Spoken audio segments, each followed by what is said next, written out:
Welcome to my YouTube channel. ഞാൻ ഇന്ന് നിങ്ങളുടെ മുമ്പിൽ അവതരിപ്പിക്കുന്നത് ഒരു സോളാറൊക്കെ പിടിപ്പിക്കാനായിട്ട് ഒരു വീട്ടിൽ നമ്മൾ പ്ലാൻ ചെയ്യുന്ന സമയത്ത് 12 വോൾട്ടിന്റെ ആണോ 24 വോൾട്ടിന്റെ ആണോ അങ്ങനെയുള്ള കാര്യങ്ങൾ പ്ലാൻ ചെയ്യുന്നതിനോടൊപ്പം തന്നെ PWM ചാർജ് കൺട്രോളർ ആണോ യൂസ് ചെയ്യേണ്ടത്, അത് MPPT ചാർജ് കൺട്രോളർ ആണോ നമ്മൾ യൂസ് ചെയ്യേണ്ടത് എന്നതിനെ കുറിച്ചിട്ടാണ് നമ്മൾ ഇന്ന് നോക്കാൻ പോണത്. അപ്പോൾ നമുക്ക് പാനലിൽ നിന്ന് വരുന്ന ആ കറണ്ടിനെ ബാറ്ററിയിലേക്ക് സ്റ്റോർ ചെയ്യാനായിട്ട് സഹായിക്കുന്നത് ഇതിൻ്റെ സോളാർ ചാർജ് കൺട്രോളർ എന്ന് പറയുന്ന ഒരു ഡിവൈസാണ്.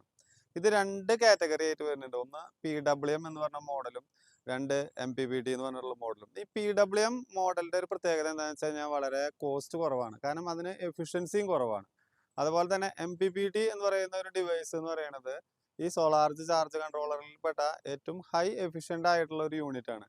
അപ്പോൾ എന്താണ് അതിൻ്റെ പ്രത്യേകത, PWM യൂസ് ചെയ്താൽ എന്താണ് ഗുണങ്ങൾ, എന്താണ് ദോഷങ്ങൾ, MPPT യൂസ് ചെയ്താൽ എന്താണ് ഗുണങ്ങൾ, എന്താണ് ദോഷങ്ങൾ, ഇത് രണ്ടും നമുക്ക് ഇന്ന് ഈ വീഡിയോയിലൂടെ ഷെയർ ചെയ്യാം. അല്ലെങ്കിൽ ഈ വീഡിയോയിലൂടെ എന്താണ് അതിൻ്റെ പ്രത്യേകതകൾ നമുക്ക് നോക്കാം. ഇനി നമുക്ക് ഏതാണ് ബെസ്റ്റ് നോക്കാം. PWM സോളാർ ചാർജ് കൺട്രോളർ ആണോ ബെസ്റ്റ്, അതുപോലെ MPPT ചാർജ് കൺട്രോളർ ആണോ ബെസ്റ്റ് എന്ന് നമുക്ക് നോക്കാം. ഇന്ന് മാർക്കറ്റിൽ ഒരുപാട് ചാർജ് കൺട്രോളർ അവൈലബിൾ ആണ്. അപ്പോൾ എന്താണ് ഗുണങ്ങൾ, PWM ചാർജ് കൺട്രോളർ ഉപയോഗിക്കുമ്പോൾ എന്താണ് ദോഷങ്ങൾ, അതുപോലെ തന്നെ MPPT ചാർജ് കൺട്രോളർ ഉപയോഗിക്കുമ്പോൾ എന്താണ് ഗുണങ്ങൾ, എന്താണ് ദോഷങ്ങൾ, ഇത് നമുക്കിന്ന് നോക്കാം. ഇന്ന് മാർക്കറ്റിൽ ഒരുപാട് PWM ചാർജ് കൺട്രോളേഴ്സ് അവൈലബിൾ ആണ്. അപ്പോൾ നിസ്സാരം 600 രൂപ 700 രൂപയ്ക്കൊക്കെ കൊടുത്തു കഴിഞ്ഞ് കഴിഞ്ഞാൽ നമുക്ക് ഇതുപോലുള്ള ചാർജ് കൺട്രോളറുകൾ നമുക്ക് കിട്ടും.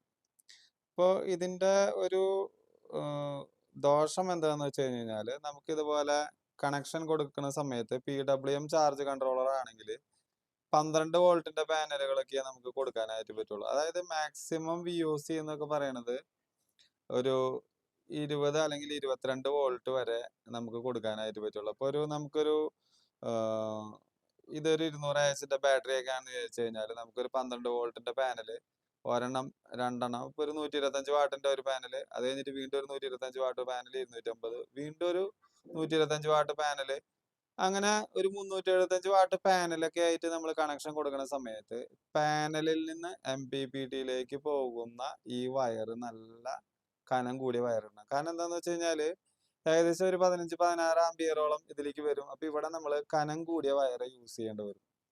മാത്രമല്ല ഈ ബാറ്ററി ചാർജ് ചെയ്യാനായിട്ട് നമുക്ക് ഇവിടെ 12 വോൾട്ടാണ് പറഞ്ഞിരിക്കുന്നത്. 12 വോൾട്ടിന്റെ ഒരു ബാറ്ററിയാണ്. അപ്പോൾ നമുക്ക് ഏകദേശം ഒരു 14 വോൾട്ട് വരെ മതി ചാർജിങ്. പക്ഷെ പാനലിൽ നിന്ന് വരുന്ന ഇൻപുട്ട് വോൾട്ടേജ് ഏകദേശം 20 മുതൽ 22 വോൾട്ട് വരെ ഉണ്ട്. പക്ഷെ ഈ 14 വോൾട്ട് കഴിഞ്ഞിട്ട് 22 വോൾട്ട് വരെയുള്ള ആ ഒരു 8-7 വോൾട്ട് നമുക്ക് ഇവിടെ PWM ചാർജ് കൺട്രോളർ ആണ് യൂസ് ചെയ്യുന്നതെങ്കിൽ, എന്ന് വെച്ച് കഴിഞ്ഞാൽ ഇതുപോലത്തെ PWM ചാർജ് കൺട്രോളർ ഉണ്ട് നമ്മുടെ കയ്യിൽ. പിന്നെ മെഡി എന്ന് പറഞ്ഞിട്ടുള്ള ഇൻവെർട്ടറിനകത്ത് യൂസ് ചെയ്യാൻ പറ്റുന്ന തരത്തിലുള്ള PWM ചാർജ് കൺട്രോളർ ഇപ്പോൾ അവൈലബിൾ ആണ്. ഈ ചാർജ് കൺട്രോളറിന്റെ ഒക്കെ ഒരു പ്രത്യേകത എന്താണെന്ന് വെച്ച് കഴിഞ്ഞാൽ 12 വോൾട്ടിന്റെ ഒരു ബാറ്ററി അല്ലെങ്കിൽ 24 വോൾട്ടിന്റെ ഒരു ബാറ്ററി, ആ ബാറ്ററി വോൾട്ടേജ് കഴിഞ്ഞിട്ട് ബാലൻസ് വരുന്ന പാനൽ വോൾട്ടേജിനെ ആംബിയർ ആക്കി കൺവേർട്ട് ചെയ്തിട്ട് ബാറ്ററീനെ ചാർജ് ചെയ്യാനുള്ള ആ ഒരു കപ്പാസിറ്റി ഈ പറയുന്ന PWM ചാർജ് കൺട്രോളറിന് നിലവിലില്ല. നമുക്ക് നോക്കിക്കഴിഞ്ഞാൽ കാണാം. ഇത് ഒരു 20 ആംപിയറിന്റെ ചാർജ് കൺട്രോളറാണ്, PWM ചാർജ് കൺട്രോളറാണ്. അതുപോലെ ഇവിടെ 2 IC കൂടി ആഡ് ചെയ്യുകയാണെങ്കിൽ 40 ആംപിയർ വരെ സപ്പോർട്ട് ചെയ്യും. പക്ഷെ ഇതിനൊരു പ്രശ്നം എന്താണെന്ന് വെച്ച് കഴിഞ്ഞാൽ, ഇത് ഹീറ്റായി കഴിഞ്ഞ് കഴിഞ്ഞാൽ ഇതിനെ തണുപ്പിക്കാനായിട്ടുള്ള ഒരു കൂളിംഗ് സംവിധാനങ്ങളോ അതല്ലെങ്കിൽ ഇതിൻ്റെ ഹീറ്റിനെ റിമൂവ് ചെയ്ത് കളയാൻ വേണ്ടിയിട്ടുള്ള ഒരു ഹീറ്റ് സിങ്കോ നമ്മുടെ PWM ചാർജ് കൺട്രോളറിനകത്ത് നമുക്ക് കൊടുത്തിട്ടില്ല. അതുപോലെ തന്നെ LED ഡിസ്പ്ലേകളാണ് ഇവിടെ കൊടുത്തിരിക്കുന്നത്, നമുക്ക് സ്റ്റാറ്റസ് അറിയാൻ വേണ്ടിയിട്ട്.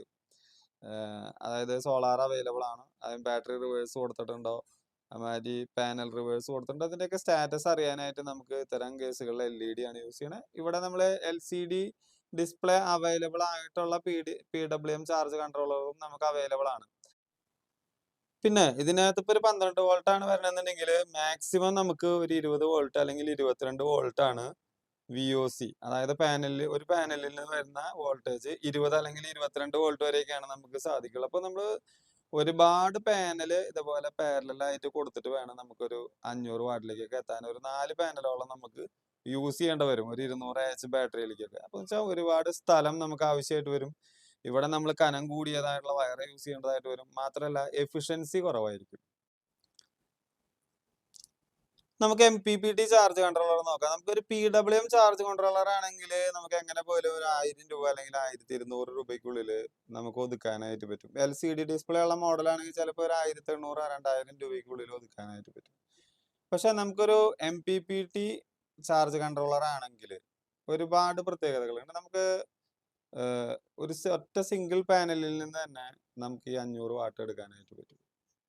കാരണം നമുക്കിപ്പോൾ മാർക്കറ്റിൽ അത്തരത്തിലുള്ള അവൈലബിൾ ആണ് പാനലുകൾ. ഇപ്പോൾ 24 വോൾട്ടിന്റെ, അതായത് ഒരു 49 അല്ലെങ്കിൽ ഒരു 50 വോൾട്ട് VOC ഉള്ള പാനൽ നമുക്ക് ഒരു സിംഗിൾ പീസ് നമുക്കൊരു 7 അടി ഹൈറ്റിലൊക്കെ നല്ലൊരു വാതിലിന്റെ വലിപ്പത്തിലുള്ള ഒരു വലിയ പാനൽ നമുക്ക് അവൈലബിൾ ആയിരിക്കും.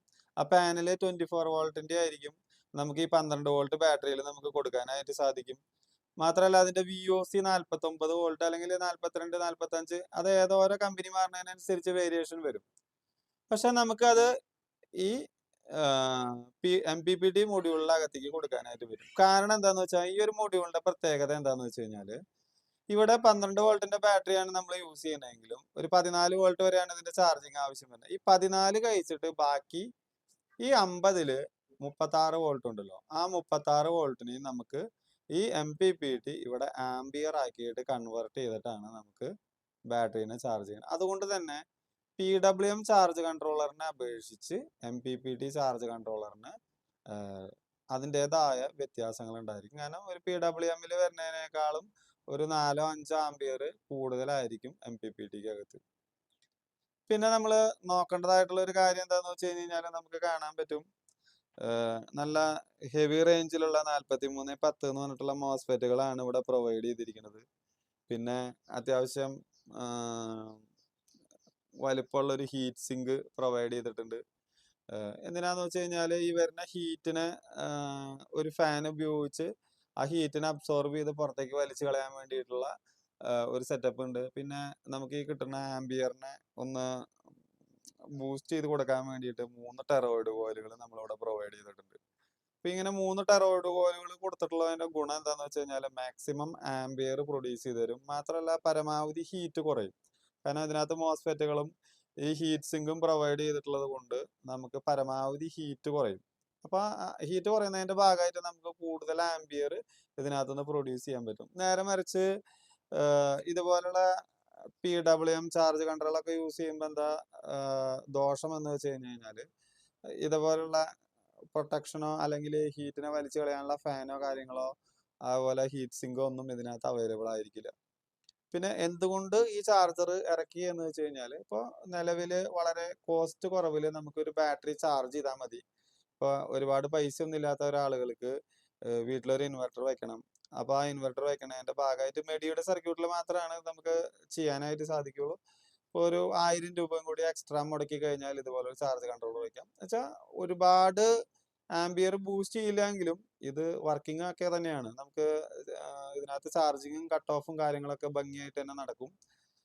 നമുക്ക് 12 വോൾട്ടിന്റെ പാനൽ വെച്ച് നമുക്കിപ്പോൾ KCB എന്നുള്ള ചാർജിങ് ഒഴിവാക്കി സോളാർ പാനൽ ഉപയോഗിച്ച് ചാർജിങ് നടത്താൻ വേണ്ടിയിട്ട് ഇതുപോലെ ഒരു ചാർജ് കൺട്രോളർ മതി. ഇപ്പം നമുക്കൊരു എന്താ പറയുക, വീടൊന്നല്ല, നമുക്ക് ഏതെങ്കിലും ഒരു പറമ്പിന്റെ മൂലയിൽ ചെറിയൊരു ലൈറ്റ് കത്തിക്കണം, അതുപോലെ മറ്റെന്തെങ്കിലും പർപ്പസുകൾക്ക് വെച്ചാൽ ഒരുപാട് കോസ്റ്റ് നമുക്ക് മുടക്കേണ്ടതായിട്ടുള്ളതല്ലാത്ത സ്ഥലങ്ങളിൽ നമുക്ക് ഇതുപോലുള്ള PWM ചാർജ് കൺട്രോളർ ഉപയോഗിക്കാം. ഒരു ലൈറ്റ് കത്തിക്കണം, അതല്ലെങ്കിൽ ഒരു ചെറിയൊരു ഫാൻ കറങ്ങണം, അങ്ങനെ എന്തെങ്കിലും സെറ്റപ്പുകൾക്കൊക്കെയാണ് നമ്മൾ ആവശ്യമെന്നുണ്ടെങ്കിൽ നമുക്കൊരു 7000 രൂപ 6000 രൂപ അല്ലെങ്കിൽ 8000 രൂപ മുടക്കി MPPT ഒന്നും വാങ്ങി വെക്കേണ്ട കാര്യം. ഇതുപോലെ ഒരു ചാർജ് കൺട്രോളർ മാത്രം നമുക്ക് യൂസ് ചെയ്ത് കഴിഞ്ഞ് കഴിഞ്ഞാൽ നമുക്കൊരു 12 വോൾട്ടിന്റെ ഒരു 2 പാനൽ മേടിക്കുകയാണെങ്കിൽ ഏകദേശം ഒരു 10000 രൂപ അല്ലെങ്കിൽ 12000 രൂപ താഴെ നിൽക്കും. ഒരു 250 300 വാട്ടൊക്കെ 12 വോൾട്ടിന്റെ 125 വാട്ടിന്റെ പാനലൊക്കെ മേടിച്ചാൽ നമുക്കൊരു 13000 രൂപയ്ക്കുള്ളിൽ ഇത് ഒതുക്കിയെടുക്കാൻ പറ്റും. അപ്പൊ ഇങ്ങനത്തെ ഒരു ചാർജ് കൺട്രോളർ ഉപയോഗിച്ച് കഴിഞ്ഞാൽ നമുക്ക് ബാറ്ററി ചാർജിങ്ങും അത്യാവശ്യ കാര്യം സോളാറിലേക്ക് ചെയ്യാനായിട്ട് സാധിക്കും. അത് അങ്ങനെയുള്ള ആളുകൾ മാത്രമേ നമ്മൾ ഈ PWM ചാർജ് കൺട്രോളർ യൂസ് ചെയ്യേണ്ടതായിട്ടുള്ളൂ. അല്ലാത്തവര് ഇതുപോലെ വീടുകളിൽ നമുക്ക് പിന്നെ ഇതിനകത്ത് ഞാൻ പറഞ്ഞല്ലോ എത്ര യൂണിറ്റ് സേവ് ആവണമെന്നൊന്നും ഇതിനകത്ത് അറിയാനായിട്ട് സാധിക്കില്ല. നേരെ മറിച്ച് നമുക്ക് MPPT ചാർജ് കൺട്രോളറിന്റെ അകത്താണെന്നുണ്ടെങ്കിൽ അതിന് വേണ്ടിയിട്ട് ഒരു LCD ഡിസ്പ്ലേ ഉണ്ട്, എത്ര യൂണിറ്റ് സേവ് ആവുന്നുണ്ട്.